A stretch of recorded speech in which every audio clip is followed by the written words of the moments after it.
ਪਿੰਡ ਦੇ ਕੁੱਤੇ ਪਿੰਡ ਵਾਲਿਆਂ ਦੇ ਭੌਂਕਦੇ ਨਹੀਂ ਸਨ। ਖੁੱਦੂ ਖੁੰਡੀ ਗੁੱਲੀ ਡੰਡਾ ਕੌੜ ਕਬੱਡੀ ਪਿੰਡਾਂ ਵਿੱਚ। ਅਗਰ ਮੇਰੇ ਚੈਨਲ ਤੇ ਨਵੇਂ ਹੋ ਇਹਨੂੰ ਸਬਸਕ੍ਰਾਈਬ ਕਰ ਲਓ। ਪਿੰਡਾਂ ਦੇ ਵਿੱਚ ਕੀ ਨਹੀਂ ਸੀ, ਬੂਰੀ ਪੰਜ ਕਲਿਆਣੀ ਸੀ ਆ, ਕੁੱਲ ਮੱਝਾਂ ਦੀ ਰਾਣੀ। ਇੱਕ ਨੁਕਰੇ ਜੇ ਬੋੜ ਸੀ ਹੁੰਦਾ, ਦੂਜੀ ਨੁਕਰੇ ਪਿੱਪਲ। ਟੋਬੇ ਵਿੱਚ ਨਹਾਉਂਦੇ ਰਹਿਣਾ, ਮਲ ਮਲ ਮਿੱਟੀ ਜੁਸੇ, ਡਾ ਕੇ ਮੰਜੀਆਂ ਵੱਡੀਆਂ ਬਹਿਣਾ। ਸ਼ਾਮੀ ਥੜਿਆਂ ਉੱਤੇ ਧਰ ਕੇ ਹੁੱਕੇ, ਚੌਕਾਂ ਵਿੱਚ ਖਰਾਸ ਸੀ ਹੁੰਦੇ। ਬਲਦਾਂ ਦੇ ਗਲ ਘੁੰਗਰੂ, ਉੱਠ ਦੀ ਗਰਦਨ ਟਲ ਹੋਣੇ ਤੇ ਖੁਸ਼ੀਆਂ ਢੋਲ ਵਜਾਣੇ।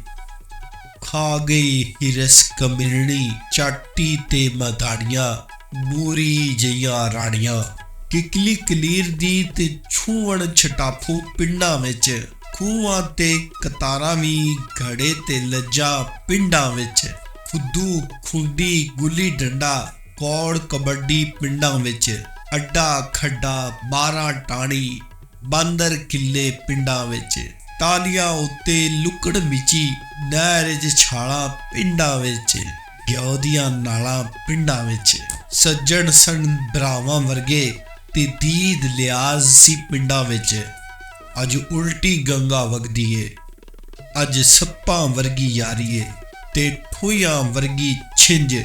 ਦਸ ਖਲਕਤ ਜੀਵੇ ਕਿੰਜ। ਪਿੰਡ ਦੇ ਕੁੱਤੇ ਪਿੰਡ ਵਾਲਿਆਂ ਦੇ ਭੌਂਕਦੇ ਨਹੀਂ ਸਨ। ਪਿੰਡਾਂ ਦੇ ਵਿੱਚ ਕਦਰ ਸੀ ਦੋਲੇ ਜਾਟੇ ਦੀ।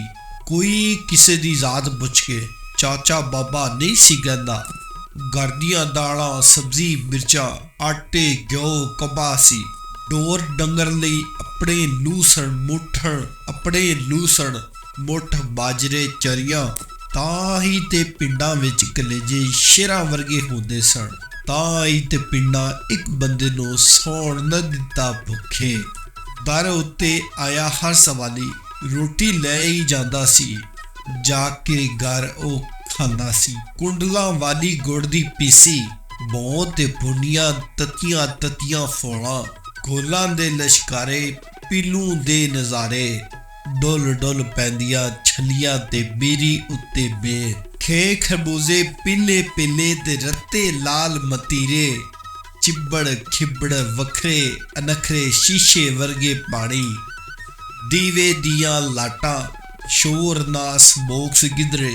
ਰਾਂਝਣਾ ਉਦਾਸੀ ਸੀ ਆ ਜੰਨਤ ਜੀ ਹਯਾਤੀ ਸੀ। ਛੱਡ ਆਇਆ ਸੁੱਖ ਦੇ ਬੰਨੇ ਖਾਵੇਂ ਕਣਕ ਤੇ ਗੰਨੇ। ਗਦਲਾਂ ਦੇ ਲੁਕ ਹਲਾਰੇ ਬਾਬਾ ਸੌਤਾ ਸਾਗ ਕਰਾਰੇ। ਬਾਬਾ ਸੌਤਾ ਸਾਗ ਕਰਾਰੇ। ਅਗਰ ਤੁਸੀਂ ਮੇਰੇ ਚੈਨਲ ਨਾਲ ਜੁੜੇ ਹੋ ਤੇ ਤੁਹਾਨੂੰ ਪੰਜਾਬੀ ਦੇ ਖਾਣ ਪੰਜਾਬੀ ਦੀਆਂ ਨਜ਼ਮਾਂ ਮਿਜ਼ਾਈਆ ਨਜ਼ਮਾਂ ਤੁਹਾਨੂੰ ਇਸ ਮੇਰੇ ਚੈਨਲ ਤੋਂ ਬੜਾ ਕੁਝ ਹੋਰ ਲੱਭੇਗਾ।